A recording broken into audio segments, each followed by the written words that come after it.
건강이 안 좋아서 병원에 가야 하는데 예전 병력과 다른 병원에서의 진료 기록 챙기느라 고생해 본 적 다들 한 번쯤은 있으시죠? 자, 가뜩이나 힘든데 이런 것까지 신경을 써야 한다니까 정말 번거롭고 피곤해서 짜증이 날 수밖에 없는데요. 그런데 앞으로는 병원에 갈 때 이런 것들을 일일이 챙길 필요가 없어졌다고 하는데요. 자, 어떻게 된 일인지 오늘 저와 함께 보건복지부에서 발표한 내용을 토대로 해갖고 자세히 한번 살펴보겠습니다.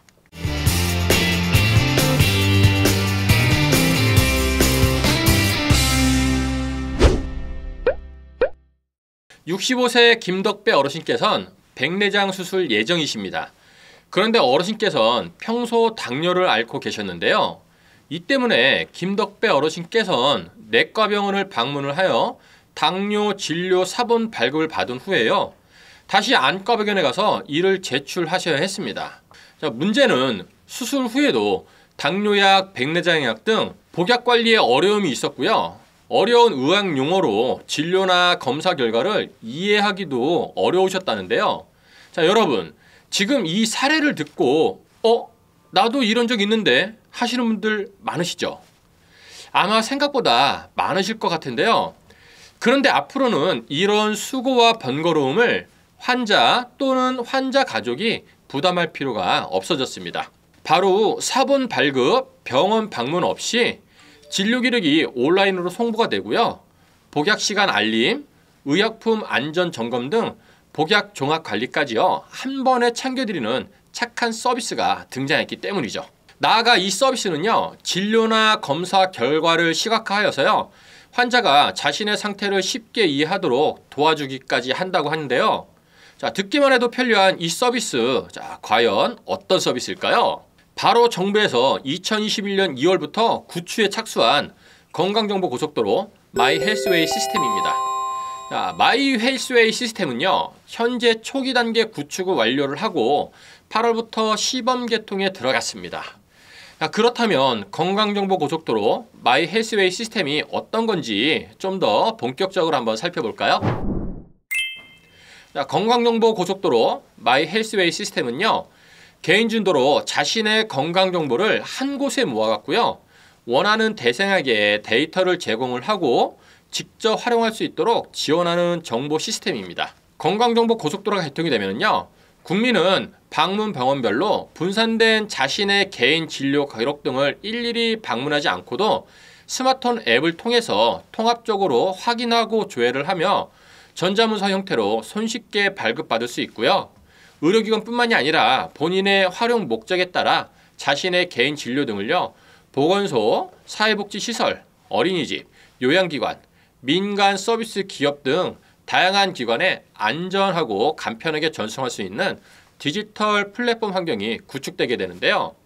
약 240개 의료기관이 기본 설계 단계부터 우선 참여를 하였으며 정부는 약 1000여 개까지 의료기관의 참여를 확대를 해요. 내년 상반기에는 공식적으로 서비스를 개통할 예정입니다. 또 건강정보고속도로는 보건의료 분야의 마이데이터 생태계 도입을 위한 핵심 인프라라고도 하는데요. 여기서 말하는 의료 마이데이터 생태계란 국민 각자가 본인의 의료 데이터를 모바일 앱을 통해서 손쉽게 조회, 확인을 하고 원하는 곳에 원하는 목적에 활용할 수 있도록 디지털 전송이 가능한 생태계를 말합니다. 그러니까 쉽게 말해서 이 서비스가 활성화되면요. 수집 데이터 시스템을 통해서 다양한 기관이 보유한 개인 건강 관련 정보, 그러니까 예를 들어서요. 의료, 생활 습관, 체력, 식이 등의 정보를 한 번에 조회할 수 있다는 얘기죠. 그런데 문제는 이렇게 되면 내 개인 정보가 안전하지 못한 건 아닐까요? 다행히도 이 부분은 걱정하지 않으셔도 될 것 같습니다. 마이헬스웨이는요. 개인정보 인증을 통해서 개인의 동의하에 정보가 조회 및 저장, 제공되도록 하고요. 인증, 식별 체계를 통해 개인 건강정보 유출을 방지하기 때문인데요. 민감할 수도 있는 내 정보를 확실하게 지켜준다고 하니까요. 마음이 한결 놓이는 것 같습니다. 자, 이렇게 정보 주체가 저장한 개인 건강정보를 활용기관에 제공하여 진료, 건강관리 등 원하는 서비스를 받을 수 있도록 지원하는 마이헬스웨이는요.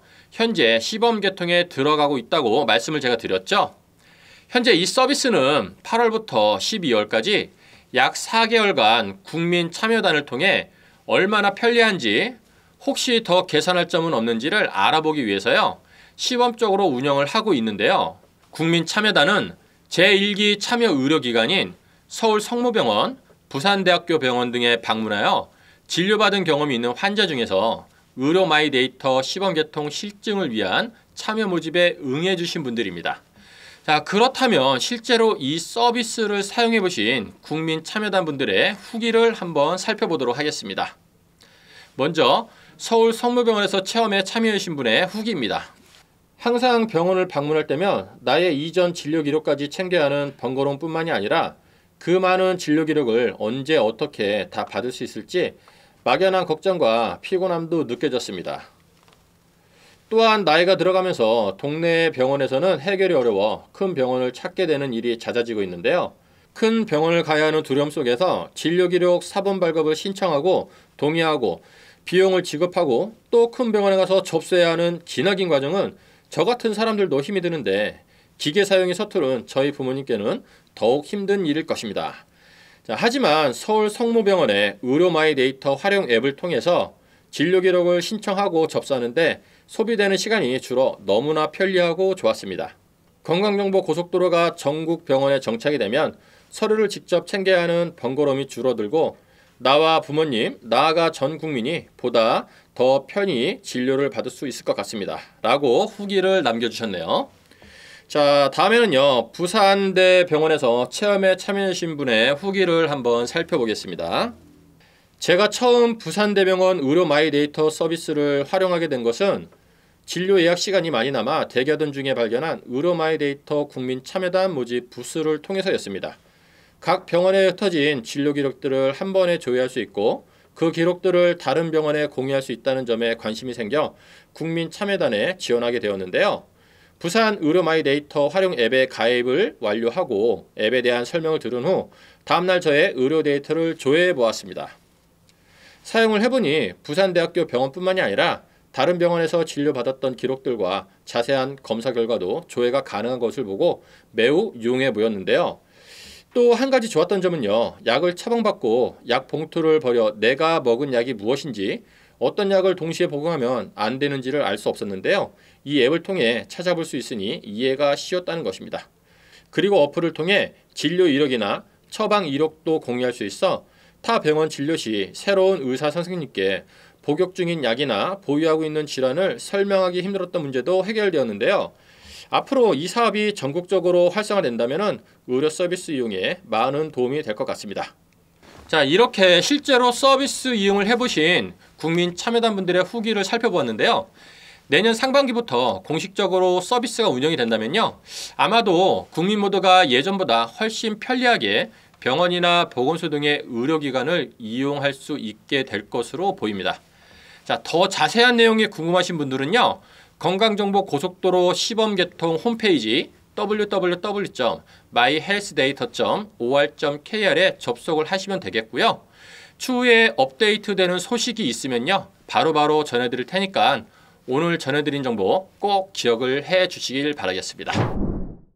자, 오늘은요, 건강정보 고속도로 마이헬스웨이 의료 마이데이터에 관한 정보를 살펴보았는데요. 영상이 유익하셨다면 구독과 좋아요, 알림 설정까지 꼭 부탁을 드리고요. 지금까지 저는 멋진 노년을 위한 인생의 모든 정보 시니어라이프의 쭌이었습니다. 감사합니다.